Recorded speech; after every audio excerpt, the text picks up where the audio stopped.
Everybody, I'm Margaret North, I'm Town Councillor in Newquay and I'm Chair of Environment and Facilities Committee, and we've asked for an extraordinary E&F committee meeting tonight due to the Cornwall Council trying to foist upon us a chemical to remove weeds. It's a very short time frame, so that's why we decided to meet as a committee. So, apologies for any of the committee. I don't know where my phone is. We've received no apologies. No apologies. Sorry, I'm just looking for my own phone to silence it. I can't find it. Oh, it'll go off somewhere. So, item 2 is declarations of interest and dispensations. They are as and when. And item 3 is open session for the electors of Newquay. So if any of you want to, I assume you're all here about the weeds. If you want to speak, you can come up to the chair there. You switch on the, you say who you are, and then you've got 3 minutes to speak. Ask questions or say whatever you want, if that's what you want to do. So if you do, let us know and we'll facilitate that. So anybody want to ask questions, or because once the meeting actually starts after that, you can't ask any questions. All right. So you stepping up, Claire?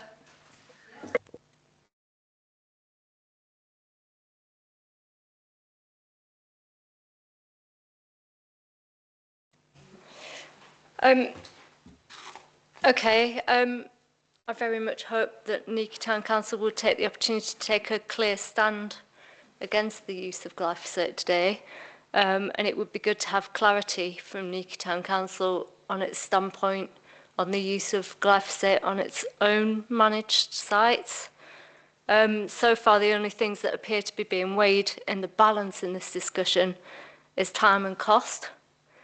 There's a growing body of evidence linked to glyphosate and its impact on human health, especially as an endocrine disruptor. It will be banned at some point, and it would be extremely useful for Newquay Town Council to get ahead of the curve in terms of a world without glyphosate.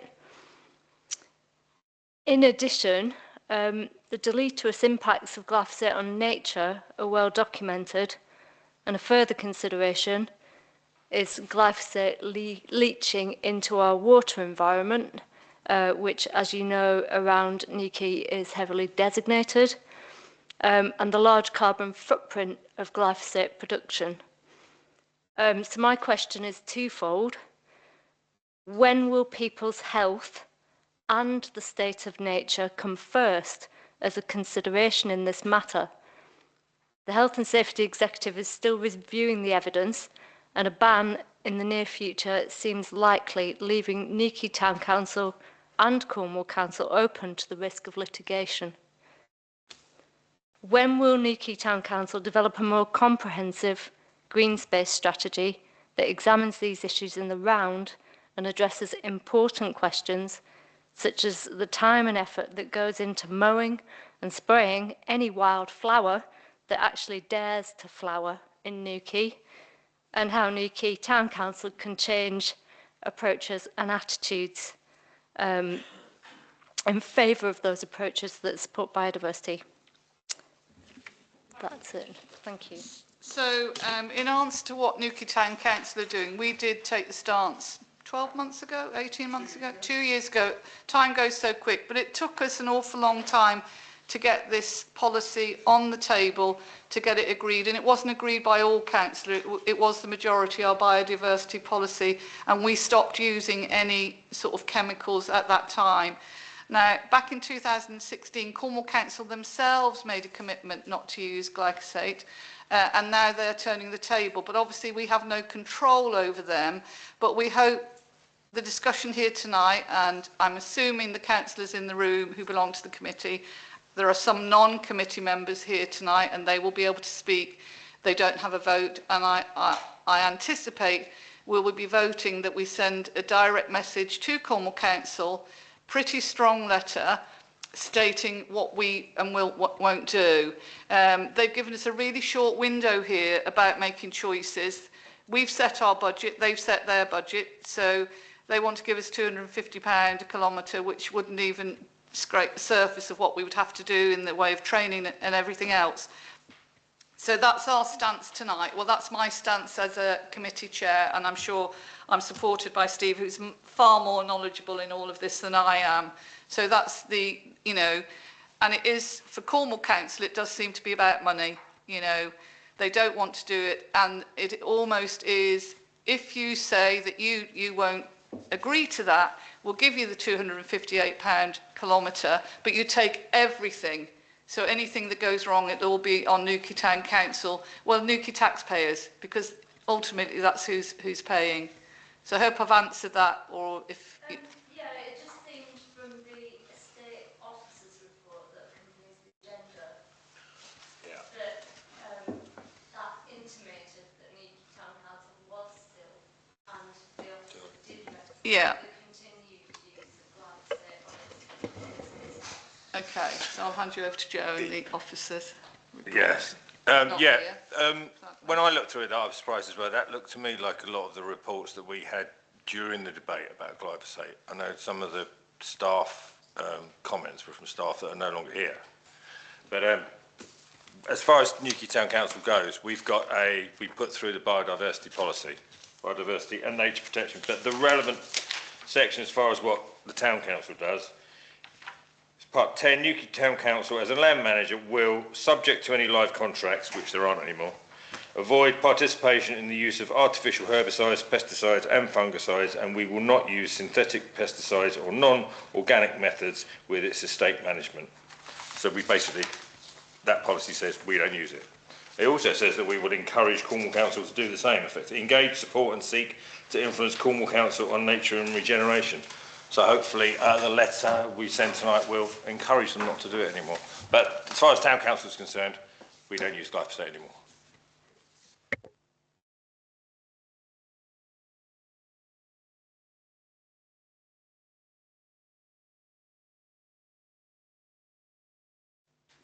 Hello, I'm Jess. I second what Colette said about health and the environment.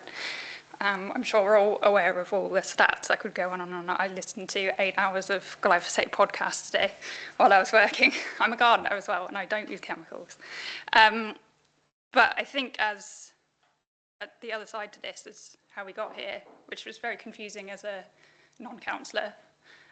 From the county council perspective, how did we get to this point where the ultimatum has been given to us or to you guys, and we've got to decide by Monday.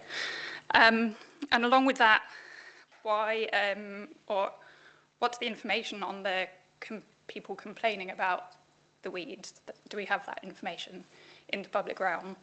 And can we do anything with that instead of just going as one way of doing it is glyphosate? Can't we deal with these complaints in a more educational way or a raising awareness way?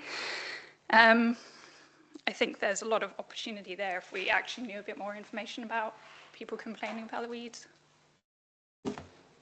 So as a town council, we do log complaints. Again, the report that we've had this evening has got complaints that we believe are county-wide, not just Newquay. And as Steve said, a number of the things that came from staff, some of them staff no longer. So really, I personally don't feel that should have been in the report tonight because it's historical. And all of those complaints were coming in when so we sit here as Newquay Town councillors, as volunteers, not paid, and we try and guide through the officers, you know, how we take Newquay forward. We don't always get what we want. Cornwall Council is very different. Cornwall councillors are paid, not a salary, they call it expenses or whatever they call it, I don't know. But they may also be a town councillor.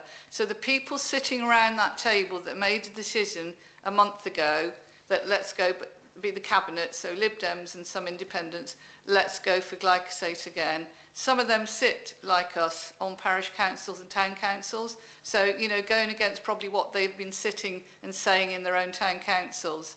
So yeah, there is a lot about education, but obviously for a town council, for volunteers, we can only go one step at a time. So the process is, what we want to do tonight is to send that to make them pause and give us adequate time to put a different option in place. In fact, we may even look to gather and work with other councils, because there's a number of councils on Facebook and Instagram. I'm sure you all do that. Do you all do Facebook and Instagram, stating, you know, Redruth have been on it, Weybridge has been on it, Penryn and Falmouth, and we're sharing that. So every time I see that, I post it, because they're against what Cornwall Council are trying to do.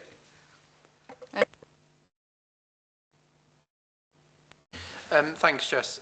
I think, as Margaret's quite, eloquently said, I think, as a town council, we're absolutely on board. I was one of the architects of the biodiversity and nature protection policy that this council adopted 2 or so years ago with ex-councillor Larson, and it was a really pivotal and important moment for this town council to draw a line in the sand and say, no, we will not be using glyphosate.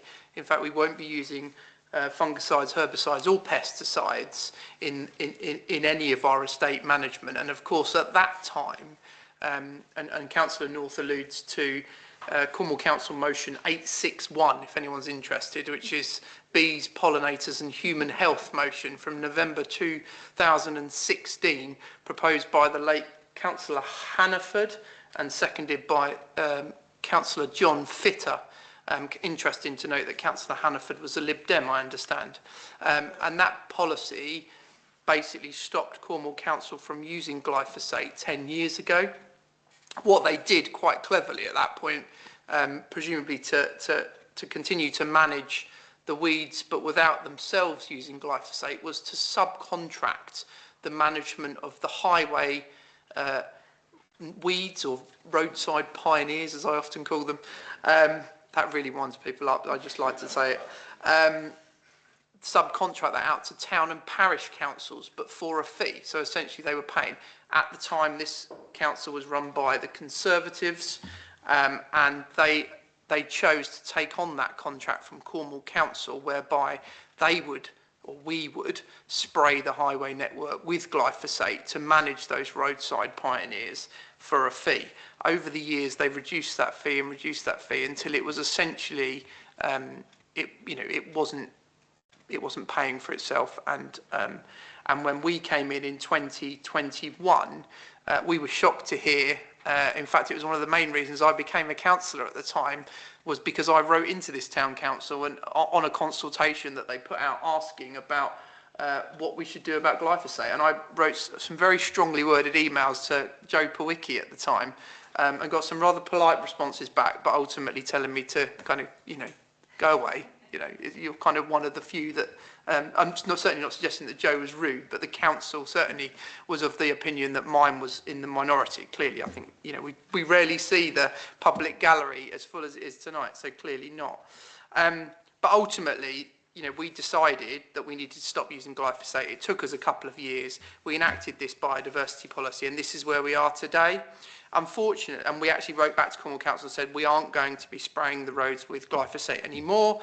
This is the reason why. You're welcome to manage that yourselves, knowing full well that they have this policy that they don't spray glyphosate. They're now overturning that policy without any oversight, without any engagement with the public, and without any engagement with the Cornwall councillors, of which I am one. And so this is where we find ourselves, and we'll talk a little bit in a minute about where we find ourselves with essentially the communications that Cornwall Council have sent. But it is essentially putting a gun to the heads of the town and parish councils, and saying, you can opt out if you really want to, knowing full well that we can't. But let's talk about that. Sorry, I've taken a lot of time there, Margaret, but hopefully the context is helpful. To speak from the public gallery? No. Any councillors not on the committee want to speak? Well, as you probably know, I used to be all for glyphosate, but I've actually read up about it, and now my decision has completely and utterly changed. So I'm basically, I was reading about Redruth yesterday, and they've got this petition, which I think is a fantastic idea, and I'd love us to sign it individually if we would. I'm going to sign it later, just so I leave the committee, so I will be doing that myself. And I'm hoping that we all decide that we are going to vote in the vote to continue on with what we are doing and not spray.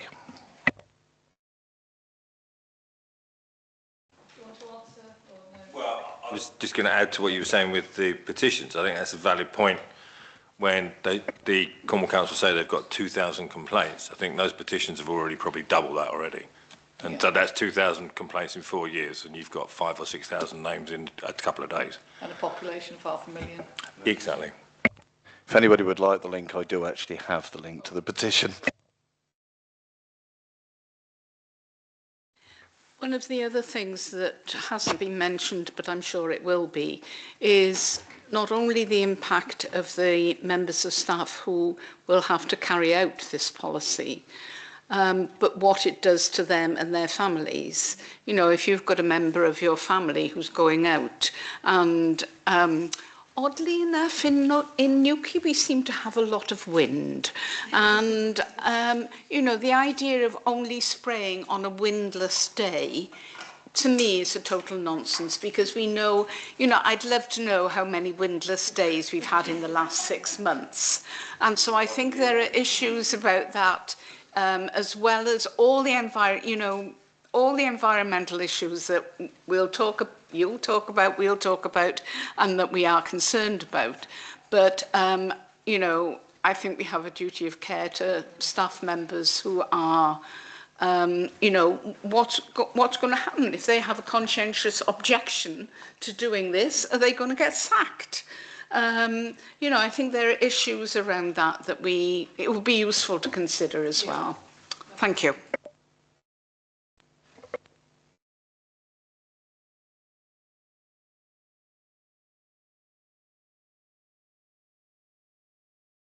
Here, are you going to lead on that, or? Well, in truthful honesty, I think it's probably one that you are going to just note in terms of the detail, and then move on to the substantive discussion around the information from Cornwall Council. I think our position is one, that Cornwall Council has not given you as a council sufficient notice to be able to consider it in detail, but also to formulate your own response to that in terms of the resources, the staff time, the equipment you might need, the training you might need, the PPE you might need to come up with a reasonable alternative to a controlled droplet glyphosate form of weed treatment for Newquay. So I think our view would be one around Cornwall Council not following its own principles around partnership, working with local parish and town councils in terms of trying to come up with an alternative to this. And the opt-out is really not one that you can reasonably consider given the timescales that are being imposed by you. So that's our position as officers. We think that you do not have sufficient time to be able to come up with a reasonable plan to come up with alternative arrangements. Lovely. Councillor Trimble? What do you mean about opting out? We don't have time to opt out. Surely if you opt out, you have to come up with an alternative approach to the proposals, because otherwise there will be no treatment taking place in Newquay for weed control. Cornwall Council's response is that if you opt out and don't come up with a credible plan, they will take it back and do glyphosate weed treatment. So for you to be able to opt out, you've got to have a plan in place about how you control weeds. By when? Sorry? By Monday? Monday. By Monday. Yeah. By Monday. So when did we hear about this? we got a letter 30th of March, yeah. So that's when we got the letter from. Over Easter.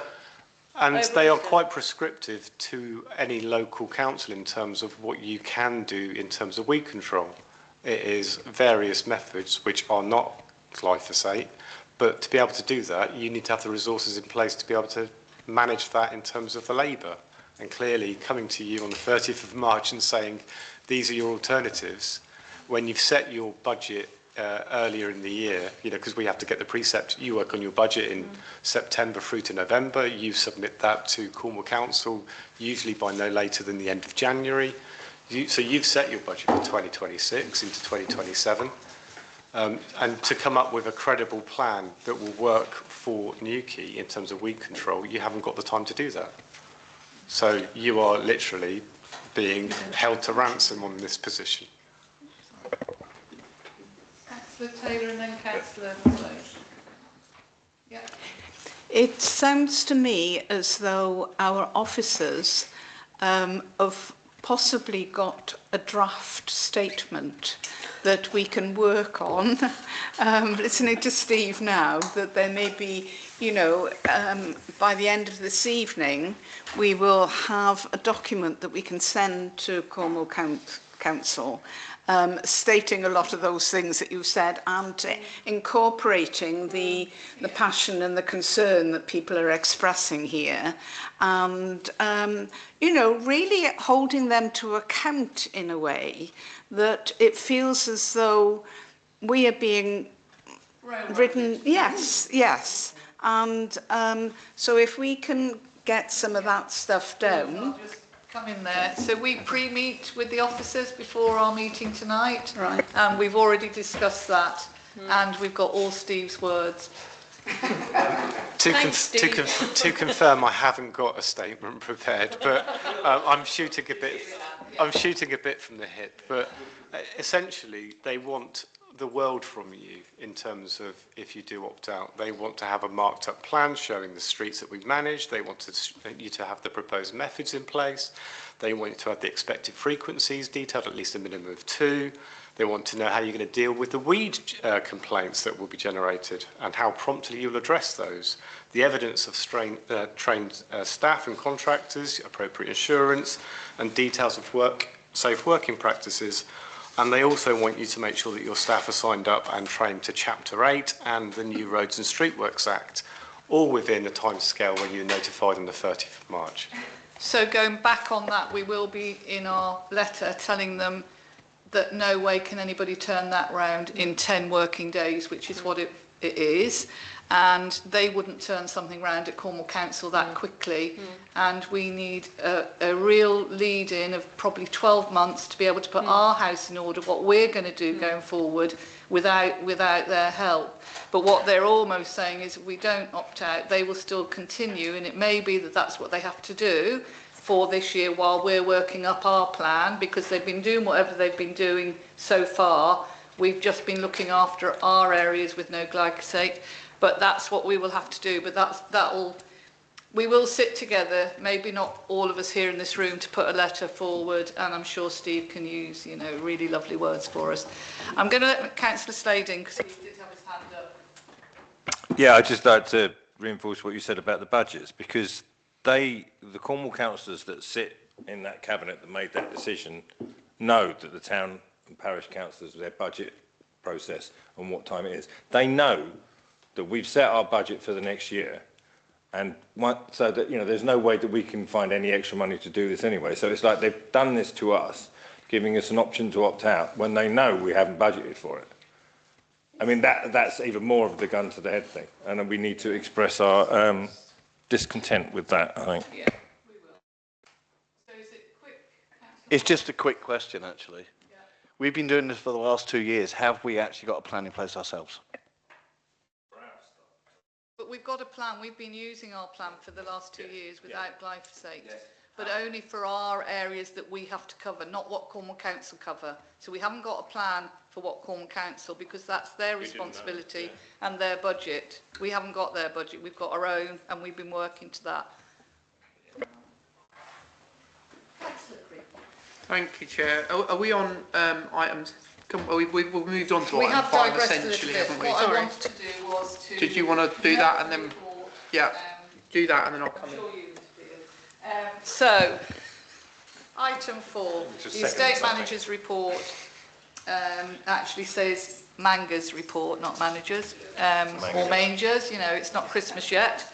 You know, so you've all read it in your pack. I will want to voice that I'm disappointed that we've been putting historical evidence in with the report, and bearing in mind that some of the staff that they're talking about it has left. You know, I just feel we need to get better, you know, because members of the public have sight of this, although it's not dated. You know, we need to look a little bit more professional, I feel. Yep. But I would just say that I think that it is historic, but I think it shows you the historic issues when they were trying to manage that in terms of the contract that they were doing as part of the weed treatment. So I think that the issues that they experienced then will probably be similar issues now if they were trying to deal with that in the same sort of way. But I do take the point. And we understand, as you know, the councillors, that we have talked, a few of us together, about what we would like to do going forward. It wouldn't be hand picking, and they've managed for the last 2 years without glyphosate. It's the fact that 2 members of staff have gone, and yet they're still recording their information. So I'm going to propose the managers or the majors report, seconded by Councillor Slade. All in favour? Any abstentions or against? No. So thank you for that. So now we're on to item 5, which is the Cornwall Council public realm reintroduction of weed treatment in Newquay, but actually reintroduction of weed treatment to the whole of Cornwall. So in it, it's got, we're going to discuss our stance. Obviously within the pack you see that they're telling us the roads that need to be done, how much they will pay us, and then all the information we have to get back to them within 10 working days, bearing in mind that we sit here tonight as volunteers and probably didn't see this till Monday or Tuesday of this week, because that's what we are, volunteers. The individuals that made this decision are paid as Cornwall councillors, as a cabinet, and they really do have a duty of care to us as local councillors, to us parish councillors, and to the residents of Cornwall. Trying to just rush something in, and it sounds, you know, I shouldn't say it, but it almost is political. It's what they do in politics. They try and turn something around really quickly, and we don't have a chance to even put our hands up and say no. Well, I feel as a council, and certainly myself as a chair tonight, will be recommending that we do put our hands up and we do say no, and we do say pause and look at the health of our children and all our residents, not just children, but everybody, in regards to what they want to use. So I'm going to open it to the floor. I don't think we have to go step by step by step by step, because it is a generic document. So Councillor Creek. Thanks, Chair. So you're going to have to apologise. I'm probably going to go on this one, and I will not stop, because this is something I'm very passionate about. So, so for context, then, Cornwall Council wrote to us less than 3 weeks ago, informing us that they would be reintroducing glyphosate as a way of managing the roadside pioneers in Newquay and indeed across the whole of the Duchy. We had no sight of that decision prior to that letter on the 30th of March. That is the first contact we've had informing us of that. They helpfully provided some documentation, including maps, a letter, frequently asked questions, and an all-member briefing from a couple of weeks before that they presented at Cornwall Council. What they've said is that town and parish councils have the ability to opt out on behalf of their town or parish of this treatment of the highways. But of course, what they've offered in return for that is only equal to the cost of spraying that highway network with glyphosate. So £343 per kilometre, and according to their estimates, which I think is on the low side, they estimate we have 67 kilometres to be treated. I think it's that's what they say. I think it's significantly higher than that. What we have to do is by Monday respond to them and tell them if we wish to opt out. We can opt out by Monday if we wish, though they have a second opt-out date 1 month later where you can opt back in if you. So essentially they're giving you 30 days to explore the option. As we've already highlighted, and Steve's already highlighted, you know, that's not enough time to come up with a reasonable and workable response. And just to, sorry, Councillor Morris, you mentioned about what have we done in the last couple of years? Well, it's not our network; it's Cornwall Council's highways network, and can we extend what we've been doing? Yeah, but we don't manage roads at all as a town council, so we haven't worked anything up to manage roads because we don't manage any roads. But I just wanted to make that point. There are other options. There are other alternatives to glyphosate, obviously, and I know that Joe had noted a number in his report. I myself was out 2-3 weekends ago in Treloggan as part of the Love Treloggan project, and I was there with my shovel scooping up essentially turf on the side of the road. Right, I get the issue. I get why some people get animated about it. It was turf. And yes, glyphosate will kill the weeds, at the side of the road, for sure they will, but they're not going to get rid of the substrate, and so they're still going to, and their own report suggests that they will then go back and actually have to clear that up. So, first point would be, why don't they just use the mechanical method they're going to use to clear the substrate, to clear the weeds in the first place? That seems much more logical to me. Second issue, if we, even if we assume that the spraying, it won't be spraying, it will be droplet, therefore it will be, sort of focused on the areas in which they're going to treat, and only areas where weeds are present, and they're only going to do it on dry days that aren't windy. The half-life of glyphosate, half-life, and I'm sure everyone understands the difference, right? Half-life, full life. Half-life of glyphosate is a few hours to a few days on dry land. In the marine environment, there are studies that have shown that as soon as it hits the marine environment, glyphosate's half-life can be up to a year. So we've got a situation here where we're going to be droplet spraying the side of the roads near drains, yes, on a dry, not windy day, but just like this afternoon, I don't know who else witnessed it, we had a beautiful day and we had 20 minutes of horrid torrential rain, and all it takes is that for it to wash down into the waterways and out into our oceans. And I've said it before and I'll say it again, and I won't make any apologies for it. I don't want my children splashing around in poison. Not least of all the harm that it will do to the marine environment. This is a carcinogenic substance, right? Yes, the World Health Organization say it is likely to be carcinogenic, but it is a carcinogenic substance. It's been found to be carcinogenic in all of the lab tests that they've done in rats and other animals. Of course, they've not done any testing on humans. Why, you just don't do that, would you? So it is carcinogenic. Recent studies have also linked it to Alzheimer's and dementia, and other studies have linked it to birth defects. There are billions and billions and billions of claims across the world against the makers of these products, namely Bayer. And those claims aren't for naught, are they? Let's be really clear.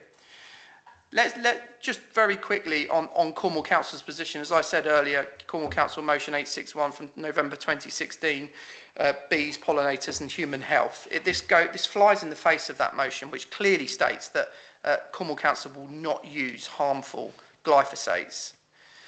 I saw the leader of the council today on his Substack trying to claim that this stuff has no impact on bees, and his argument was that it will be watered down to such a degree, 1 part glyphosate to 40 parts water, it won't have an impact. That's complete rubbish. There was a study by Virginia Tech just this month, April 2026. You can look it up, the Virginia Tech glyphosate study, and it showed that even in sublethal levels, it reduces honeybee foraging activity by at least 13% and impairs their brain chemistry, potentially threatening colony survival, right? Cornwall Council has a nature recovery policy. It declared a climate emergency. It declared an ecological emergency, right? And yet we are here arguing about why Cornwall Council is overturning this decision. Honestly, it's madness, absolute madness. A month ago, the leader and the Lib Dem cabinet sat in that chamber and got animated about the fact that we are pumping sewage into our oceans, right? But they are quite happy for us to pump chemicals into our oceans that are carcinogenic, will harm pollinators, will harm human health, and there's clear evidence that it's going to harm bees. So where's the money? This is shocking. This is absolutely shocking. I've heard figures of up to £5 million being spent over the next 3 years on this ill thought out campaign trying to reduce weeds in Cornwall. And I just think we need to, I get the practicalities and everything else, but we need to make a stand here as a council. And whatever we're going to send back, Steve, it can't be softly. It really needs to be strongly worded. It needs to be really clear about the passion and the level of frustration and anger in the community that Cornwall Council is overturning this decision, number one. Number two, it completely undermines democracy in this town, a town where we decided 2 years ago that we would not use this stuff. Yeah, we were supported by the public then, we are supported by the public now, and yet they are trying to undermine that. I think it's absolutely shocking. Sorry, I could go on all night, so I'm going to leave it there for a minute, and I dare say at some point I'll come back. Anybody else? Yeah, sorry. So I'm throwing open. Anybody else want to, you know? Yeah, so the money, I mean, why are they doing this? There's got to be big money involved somewhere if they're prepared to overturn their own policy. And so where's the money? Follow the money and we'll see, you know, what's behind it all. There's something pushing it, obviously. Well, I suppose you know, our what's pushing question it? should be, what have they done for the last 10 years? It was a Conservative administration for 8 of those, but actually we've had 2 with the new administration. What have they done, you know, to try and stop it? We don't know. They've just somebody's just plucked this out of the air, to be honest. So, anybody else Don't want know. to speak? I'm not sure about plucking out of air. I'm sure there's got to be something behind this. Yeah. Anybody else want to speak, or shall we just decide what we're going to do? Can I just come? Sorry. In my rather impassioned speech, that I got a bit over the top tonight. I got a bit upset about it. But practicality-wise, there are other options other than spraying glyphosate. And I've been talking to other councils in Cornwall in the last week. Many of them have picked up the phone to me because they know how passionate I am about this. I've spoke to Weybridge, I've spoke to Penryn, I've spoke to representatives of Falmouth, Truro, Perranporth, Redruth, Penzance, all of these town councils across Cornwall. They all want to do something different. None of them want Cornwall Council to use this glyphosate, and the many thousands of people in the last 48 hours that signed that petition, far and above their 1,500 complaints over 3 years, also don't want this to happen. So pragmatically, I'm a pragmatist, right? We need to do something different. We live on the end of a peninsula, unfortunately, and options are limited, right? So even if we went out to contractors today, the chances are the 2 contractors that would come back to us are Biffa and Cormac to say, yeah, we can do something on the roads. So I wonder, actually, as a town council, whether we start, this is really passionate, and, and we've been at the vanguard of this along with Weybridge for the last few years, whether we pragmatically and, proactively move forward and explore options whereby we work with other town and parish councils in Cornwall to deliver a service, whether we need to deliver some capital funding to be able to invest in the sort of levels of equipment that you need, whether that be kind of road sweeper size bits of equipment with the appropriate tools on the side to be able to scoop or sweep or whatever it might be, alongside what we'd already committed to do, which I think was to buy some mechanical units with the brushes on, to power brush, that's it, to clear some weeds. Whether we do some of that investment and then taking the money that Cornwall Council's offering, which obviously isn't enough, but when you saw the kind of economies of scale of all of these town and parish councils, whether we can start to deliver a service, contract that out, so that's for Newquay, contract that out to all of these other town and parish councils who will be looking for similar alternatives that just don't exist in Cornwall currently. I think that's the most pragmatic way we can move forward if they're hell-bent on doing this. I mean, I have a motion going to full council at Cornwall Council tomorrow, on Tuesday of next week, that asks them to pause, do a proper public consultation, give town and parish councils more time, whether they'll take that on board. It has got cross-party support, and I understand that there is a protest outside County Hall at 9 a.m. on Tuesday. Not that I said that. If anyone wants to attend, 9 a.m. Tuesday, I think, outside County Hall.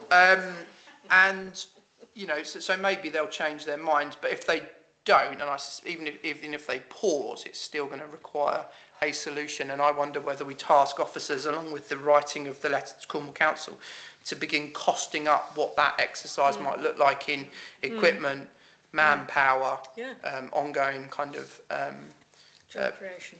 Sort of, bits and pieces, resource and stuff, and then come back to us at a later date with almost a drawn-up plan, working with the chair and the vice chair, and we can explore that option. And sort of, because I know, the councillors that I've spoke to are calling out for another option, and there just isn't a great deal of them. And Cormac's really expensive, and Biffa's really expensive because they've both got monopolies. Sorry.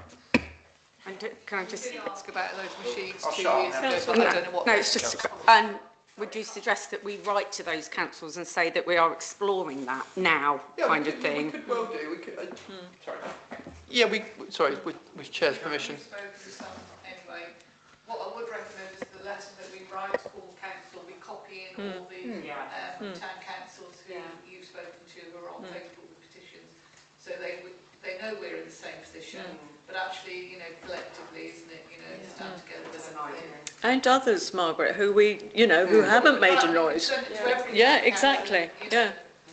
We'll have all the clerks' names, won't we? Just pressing the button.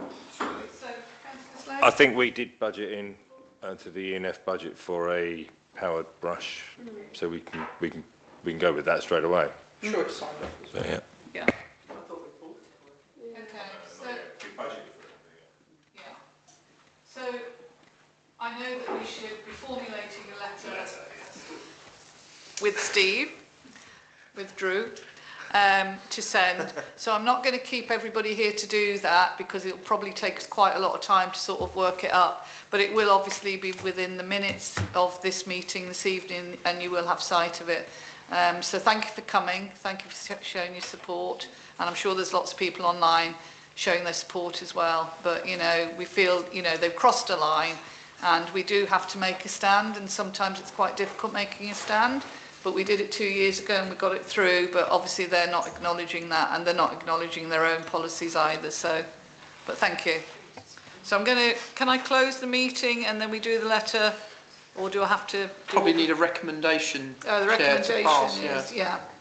Chair, I'm going to abstain on any vote so that I can't be seen to be predetermined ahead of the meeting on Tuesday. Okay, so I'm going to propose that we write a stiff letter, as my dad would have said, a stiff letter, Margaret. Stiff letter, to Margaret. Not to Margaret, to Cornwall Council. Feel free to come to future meetings. To Cornwall Council, and we'll do the wording once we've closed the meeting. So are you seconding that? Yes. All in favour? And will I put... Abstention. Yeah, so Councillor... Well, we don't have to name you, we just... Do you want to be named? Yeah, just name me as So Councillor abstain, Creek abstaining. Just for clarity, who are you delegating that letter to? Who do you want me to work in partnership with the drafting So of that? you're really good with your wording and all your text, I'm happy for you to, because you are sort of, I call the supremes on it, to be honest. Give a bit of, glory where it sits, thanks. And you work so hard with Councillor Larson to get that through So I'm happy, just to have sight of it, but I'll leave it to the experts, so to speak. Okay, thank you. So that's it. So thank you anybody that's listening online. Meeting is now closed and we'll see you in the near future.